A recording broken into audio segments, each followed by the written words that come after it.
on that topic of product market fit, I think when Meta decided to make the change from Facebook to Meta, and a lot of their user base, they're not adopting into VR right away.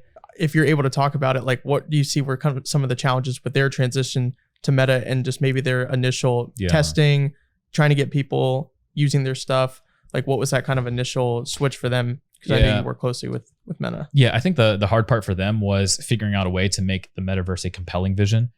I mean, you probably saw the viral image of like Mark Zuckerberg as like an avatar that looks like kind of creepy with like the Eiffel Tower behind him. Oh yeah. And it's like, I was like, oh, this sucks. But like, that was the moment that, and by the way, at the time we didn't realize it was this big of a deal, but that was the moment that ruined this concept of the metaverse.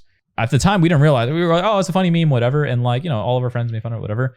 But now when we think metaverse, we think that it's like, all right, dude, like that, man, that's crazy because if you think about the material damage that did, we're literally talking hundreds of billions of dollars worth of money lost because of that one post, that one moment, which is crazy to think about how one little thing, it's insane and how that can ruin everything. And so even companies like Apple have to take that in consideration when they're releasing their Vision Pro. They're like, okay, for this keynote, what do we want this thing to look like? And they need it. So I don't know if you realize this, not once did they use the word metaverse or virtual reality in that entire 2-hour keynote. Or I'm sure they didn't mention it at all in any of the developer videos after that. And so because they want to shift your mind away from this 3D immersive metaverse internet thing to, hey, no, let's just like take people one step further into AR, VR, which is just your computer, but spatial. That's it. And so with Meta, I mean, I think that was what went wrong. And the thing is like Facebook and the founders of that company, not only Zuck, but everyone else around him, have done a great job in creating a social network, which is why their vision of AR, VR is more social and more relational. Whereas Apple has always taken a products, tools type or utility type mentality to everything.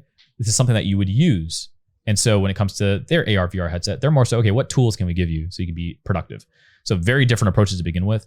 So when it comes to AR, VR, it's a general category, but that's kind of like AR, VR is more equivalent to saying, oh, like my phone has a computer in it. My computer has a computer in it. Like these cameras have computers in them. Okay, well, AR, VR is kind of just saying 3D spatial anything. And so to think about, okay, what does the future of AR, VR look like? It just depends on your use case. With Meta, it's more relational. With Apple, it's more tools based.